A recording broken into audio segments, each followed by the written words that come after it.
Look, it's my privilege this afternoon to talk to you about an enterprise using mobile phone voting in large lecture classes. At the end, you'll in fact not be voting using your mobile phones, but using your mobile devices, because the technological platform I used to use fell over a couple of weeks ago.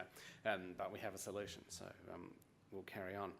The happy photo of students wandering around the campus puts us in mind of students heading to classes. The challenge that I faced when I took over a course a few years ago is that the students are heading to a big class. The course that I teach in is called Principles of Public Law. We have 400 or 500 students in the course, and the teaching methodology is a 2-hour lecture and a 1-hour seminar. And so what I wanted to do is work out how can I engage students in a large 2-hour lecture class with hundreds of students sitting in the theatre. A fabulous line, I thought, from April Trees and Michelle Jackson at the University of Colorado Boulder. They said these large undergraduate lectures are the bane of active learning pedagogy. So what I wanted to use the mobile phone voting to do is just to find a different way of getting students in the lecture to actually start learning actively.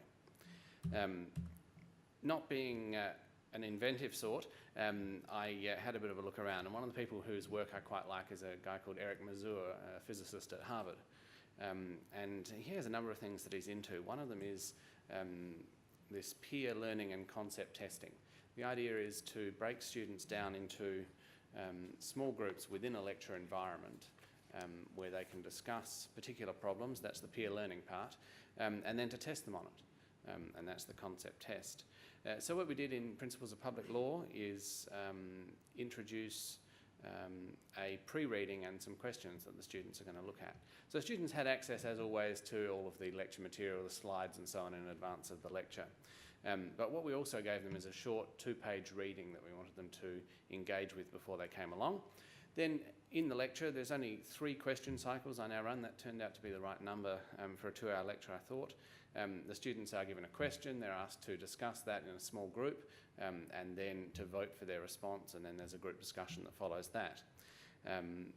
So that's all relatively easy. You might recognise Napier 102 in the photographs here. This is the students having their little small group discussion. They then get out the phones and vote, and then finally we come along to the discussion at the end. In 2011, we did a whole pile of student response data to find out what students really thought of this. And here are some of the things that either we observed or the students told us about it. The first thing we observed, as we expected, is that group discussion improved student performance. In one of the lectures, when we had enough time, we asked the students to answer questions individually and to answer questions in groups. They always did better in groups. So that's what we know already, that when students can engage with their peers, what Mazur calls peer learning, they're going to be doing their learning more effectively. The other thing that we were pleased about is that the students reported that they had actually done the pre-reading more as time went on. So the first time there was a majority, but only just, and each time we went through this exercise, more and more of the students said that they'd done it, up to a point, and I'll come back to that point in a little while. We also observed some interest from the students. So the students would sit there, and when we got to the point of revealing the answers, there would be a hush over the lecture theatre, and they would actually seem to be paying attention to what was going on, which was nice. It also gave us an opportunity for providing some formative feedback. So they got real in-time guidance about, do I understand this concept or not? If not, obviously, then we go back and talk about that in the discussion that follows. What did students tell us about it? Students on the whole thought that this was a positive experience. 84% of students in a survey reported that they thought that the Votopedia, which was the platform we were using, was more engaging than my standard lectures. In my CELTs that year, I had an increase in the percentage of broad agreement, and the mean for this person encourages student participation, so that was nice. And the students, when they were asked, did you find the ordinary lectures engaging, did you find the Votopedia lectures engaging, significantly reported a higher engagement in the latter group. Votopedia is a wonderful mobile phone voting technology that fell over. So what we're going to do now is, rather than using Votopedia, use a slightly different platform. First though, some qualitative answers from the students, things they enjoyed or told us they enjoyed about this. They thought it helped them focus. They didn't sit in la la land and let the lecture wash over them. Fun though it is to sit in a lecture theatre for 2 hours and listen to me droning on.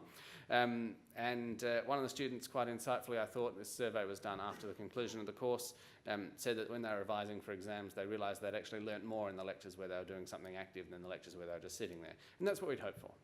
A couple of cautionary tales though, it's not all beer and skittles. The first is that in 1 week, we had this terrible result for did you do the pre-reading? Only about 1/3 of the students had. Why? Because that week clashed with a big assessment in the other course they're all doing. So it told us something interesting, I think, about the way we organise assessment and teaching across courses. Even though it's only 2 pages we asked them to read, that was too much in the week where the essay was due in the other course. So that was an interesting thing. The other thing is that if students didn't like it, some students liked it but had reservations, the thing that they said was that it took too much time and they lost content. So there's a fair addiction to students in having as much content as possible laid on, thick and fast. And students did get concerned that by spending time getting involved in some more active learning, they were missing the extra 10 slides I could have rammed down their throat in lieu of that. So there's clearly an issue there about telling students what the purpose of this is and making sure they understand why we're engaging in active learning. I'm going to now get you to haul out your mobile devices. I'm told that you will all have internet access Wi-Fi here through Internode. So if you pull out your devices and have a look around, there's a Wi-Fi network called Internode that you'll hopefully log on to. My phone picked it up automatically. That may or may not be the experience there. I'm sorry, I'm new to SurveyMonkey. In fact, I'm new to it as in this morning. So you'll need to type in the address. There may be some fancier way of me doing this, but the one I know is that you can type in the address. It's a very, very basic question. It's not the sort of question you'd want to ask students all the time. It's a bit too simple, but if you head out there, I'll give you a moment or two to have a look at the question, and also we do have time, I think, just for me to give you about 60 seconds to have a chat with the person next to you or the people around you about which of the problems I've got there on the survey question you think is most likely to be the troubling one.